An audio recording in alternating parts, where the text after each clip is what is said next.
Bonjour, on est chez Corinne Stutzmann, qui est spécialiste et experte en Feng Shui. Bonjour Corinne. Bonjour Émilie. Alors avec Corinne, on s'est rencontrés pendant le confinement. Elle m'a jointe sur le Facebook de Culture Sauvage pour nous proposer ses capsules vidéo sur le Feng Shui. J'ai regardé et j'ai tout de suite dit oui. Et je lui avais dit que je l'interviewerais après le confinement. Donc nous y voilà Corinne. Enfin, en plus on se voit en vrai, c'est beaucoup de plaisir. Oui, toujours.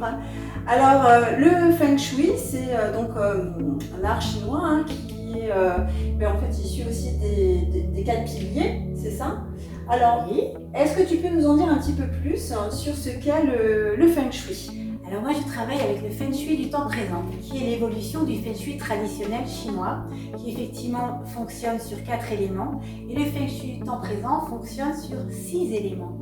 Donc l'être a évolué, les choses ont bougé, et il y a donc aussi la tellurologie qui se rajoute, c'est-à-dire les énergies telluriques qu'on peut capter à notre naissance pour bien comprendre aussi quelles sont les énergies qui nous sont favorables dans l'habitation, qu'est-ce qu'on peut mieux mettre dans l'habitation, est-ce qu'on est plus feu, plus eau, plus terre.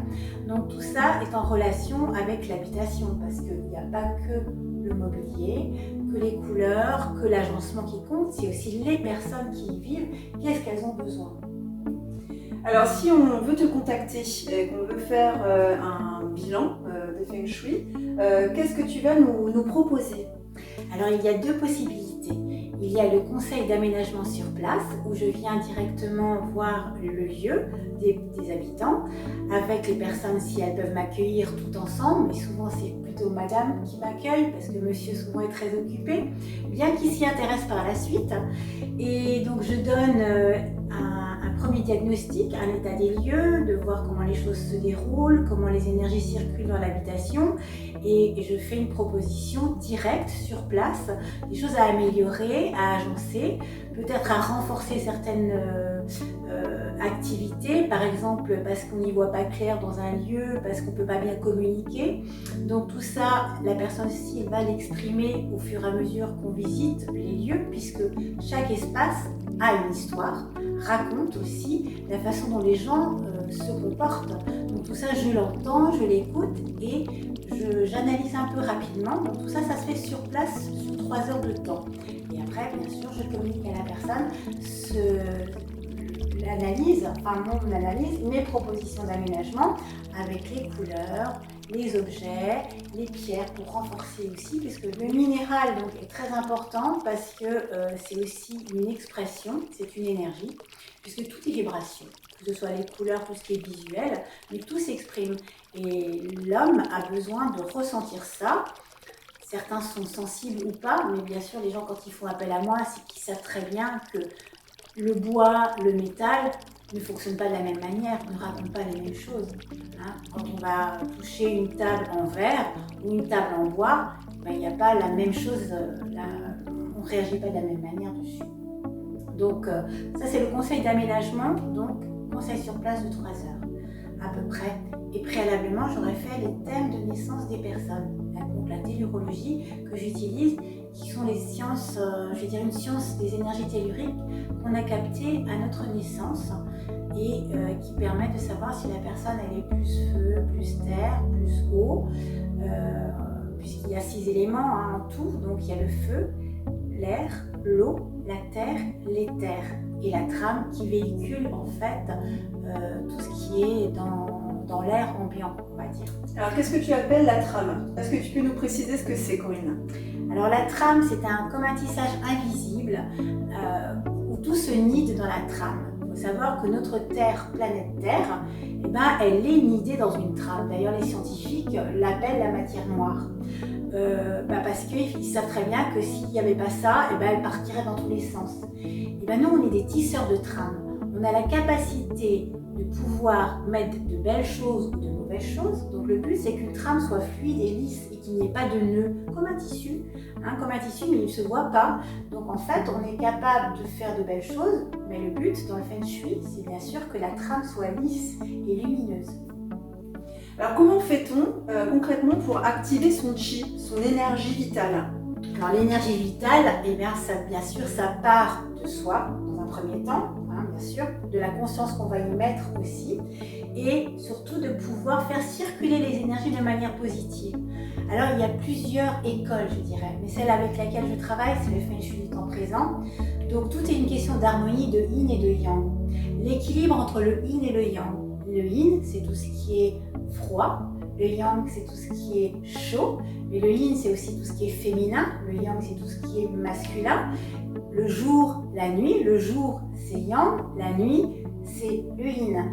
Donc rien n'existe sans l'autre. On est d'accord? Tout est complémentaire. Voilà.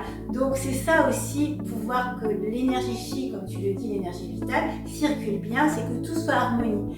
Si on a une maison qui est complètement yin, c'est-à-dire très sombre, peu de lumière, avec beaucoup de couleurs froides par exemple, je pense que la personne, elle va s'endormir tout le temps et elle n'aura plus besoin, elle aura du mal à partir à l'action. Parce qu'il faut aussi des énergies yang, donc il faut aussi des choses très lumineuses et qui soient claires. Enfin, voilà, je donne un exemple. Alors comment fait-on pour harmoniser l'extérieur de sa maison avec son intérieur en connaissant son thème tellurologique? Est-ce que tu peux nous donner un exemple? Voilà. Je vais visiter, souvent préalablement les personnes me donnent leur date, heure et lieu de naissance. Je ne connais pas le lieu, j'ai pris le rendez-vous par téléphone et ces personnes-là donc m'ont donné leurs coordonnées de naissance. Je découvre leur thème sur mon ordinateur et j'analyse. J'ai dit, oh, cette personne, elle a beaucoup d'éléments eau dans son thème. Il lui manque peut-être de la terre et il lui manque le feu. Le feu pour y voir clair. Donc du coup, souvent quand je vais voir une habitation, ce qui se passe, effectivement, c'est une maison qui peut être très yin, puisque l'élément eau est du yin, comme je l'avais expliqué précédemment. Donc elle est très sombre, il y a peut-être un petit peu de tristesse qui se présente aussi, donc il faut un petit peu de pétillement. Donc on va rajouter des notes feu dans certaines pièces, plus pour cette personne-là. Donc déjà préalablement, j'ai pu ressentir ça par rapport à son thème, mais effectivement, comme la personne, elle est à l'aise beaucoup avec cet élément eau, donc elle a mis beaucoup de couleurs froides, effectivement elle est à l'aise avec les bassins d'eau, etc. À l'opposé, il y arrivait aussi le contraire. Une personne qui était très feu, donc pareil, ou qui n'avait pas d'élément air dans son thème. Il faut savoir que l'élément air, c'est quoi? C'est l'apport d'entrée. L'apport d'entrée est très intéressant, parce que l'apport d'entrée, c'est l'identité de la personne. Et dans son thème de naissance, cet élément air n'était pas présent. Et je me suis dit, tiens, il serait intéressant de voir où est cette porte d'entrée de cette personne.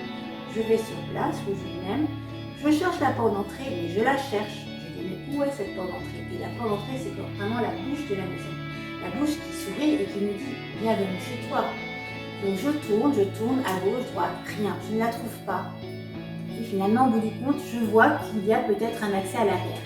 Je vais derrière et effectivement, la porte d'entrée était très cachée derrière.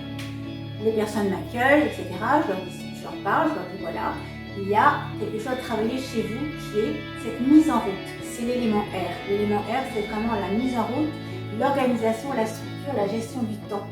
Et il me dit, ah, mais vous avez tout trouvé, c'est vraiment ça chez nous qui a un gros problème d'organisation et de mise en route.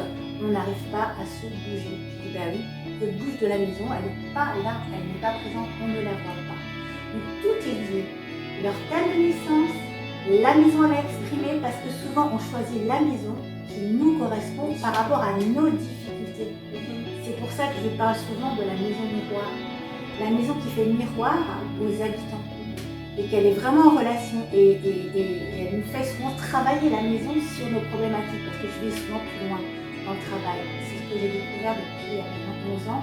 C'est vraiment faire la thérapie finalement des gens en même temps que celle de la maison, soigner la maison, c'est aussi soigner les deux. Oui, c'est un travail en fait sur soi. C'est un travail effectivement qui est holistique. Oui, c'est ça. Mais ici, on a une expérience, c'est que les personnes qui vivaient avant avaient un problème de communication. C'était deux familles qui vivaient ensemble et qui ne vivaient plus ensemble depuis 2 ans. Donc chacun avait un espace pour soi. Et ils ont fermé le mur, enfin il n'y avait pas de mur. Donc il y avait un mur, pardon, il n'y avait pas de porte, c'est ça que je voulais dire.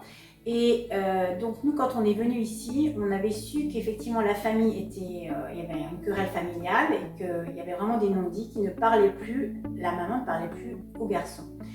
Et ce qui se passait, c'est qu'on s'est dit, bon, nous on ne veut pas récupérer ces énergies-là. mais on a eu quand même pendant quelques mois que des problèmes d'eau dans la maison, que des problèmes d'eau. La salle de bain qu'on voulait mettre, il y avait toujours des fuites, on n'arrivait pas à l'installer. Donc j'ai vraiment travaillé beaucoup plus pour que l'eau communique un maximum. Donc c'est de l'énergétique, mais c'est physique aussi. Donc la maison, elle a raconté les bobos qu'elle avait auparavant. Donc c'est très intéressant, mais ça je le rencontre quand je fais des consultations avec d'autres personnes. Ils me disent, voilà, nous on n'arrive pas à dormir, vous ne croyez pas qu'il y a des énergies négatives? J'ai dit oui, et puis elle me raconte les personnes qui vivaient avant, effectivement. Mais si en conscience on prend place dans la nouvelle maison, c'est important de se laisser adopter. Parce que une maison, c'est pas, on n'a pas à s'imposer dans une maison, c'est adopte-moi la maison, prends-moi avec toi. C'est elle qui nous accueille. Hein. Oui. Donc après, en conscience, tout ça j'apprends aux gens aussi à pénétrer dans une nouvelle demeure. C'est très important et c'est vraiment quelque chose qui est une belle initiation, je dirais, pour les gens aussi et pour moi. Parce que au fur et à mesure que je vois des habitations, tout se révèle vraiment par la maison. Qu'est-ce qu'elle me raconte, quoi? Elle raconte les bobos ou les belles choses, bien sûr. Bien sûr, oui. Alors, est-ce que tu as un site à nous conseiller, ou alors tes vidéos, bien sûr, qu'on mettra en lien, ou un livre sur la figurologie, ou alors sur le Feng Shui? Alors, il y a le Feng Shui du temps présent de Daniel Didier, qui a créé un livre, bien sûr, plusieurs livres d'ailleurs, que vous pouvez trouver aux éditions Mercial du Lac, donc sur Internet. Après, il y a la tellurologie aussi, bien sûr. Mais bon, personnellement, la tellurologie, si je n'avais pas été initiée, c'est un peu difficile comme ça d'emblée de pouvoir s'en sortir. Mais j'invite les gens quand je fais des conférences ou voilà, je donne de temps en temps des séminaires ou simplement vous me posez des questions. Voilà, je peux aussi un petit peu donner plus d'exemples. D'accord. Alors, je sais que tu organises aussi des événements ici, dans le beau lieu dans lequel tu m'as accueilli chez toi, où il y a un magnifique jardin. Et je crois que tu organises bientôt un événement. Est-ce que tu peux nous en parler, nous donner envie de venir? Alors c'est vrai que la maison, nous l'avons fait de manière à ouvrir les bras. Je veux dire, c'est une maison accueil qui s'appelle Au Jardin d'Éden. Et parce que c'est vrai que pour nous, c'est ce qu'elle révèle. Et donc ça va être des week-ends bien-être. Donc là, il va y avoir le dernier week-end de cet été qui va être le 29 et 30 août. Un week-end où on va pouvoir pratiquer le yoga dans le jardin, la méditation aussi, puisqu'on travaille là-dessus aussi. Il y a aussi un atelier voix bien-être, apprendre à exprimer, à chanter, à se faire plaisir. Donc avec une coach vocale, il y a un dîner-concert le soir. Il y aura aussi des bols tibétains, une relaxation, enfin il y a plein de choses comme ça. Donc le programme, on peut le trouver sur mon site affinity.fr ou bien sur Facebook, sur une page Facebook, Corinne Stutzmann Affinity ou alors Au Jardin d'Éden Affinity. Vous pouvez trouver cela là-dessus. Alors rappelle-nous les dates de cet événement. Le 29 et 30 août. Voilà. Donc venez découvrir le jardin de Marc, ton compagnon, et aussi de Corinne qui nous accueille les bras ouverts. Oui. C'est ça. Merci à toi, Corinne. Et merci Lily de m'avoir accueillie aussi parce que quelque part, voilà, moi je trouve ce qu'elle fait, Culture Sauvage, c'est une très bonne idée et puis on l'encourage. Merci à toi, Corinne, et à bientôt parce que Corinne aussi organisera d'autres événements et on viendra couvrir ces événements. Voilà. Oui, on vous racontera la prochaine fois. Merci, au revoir.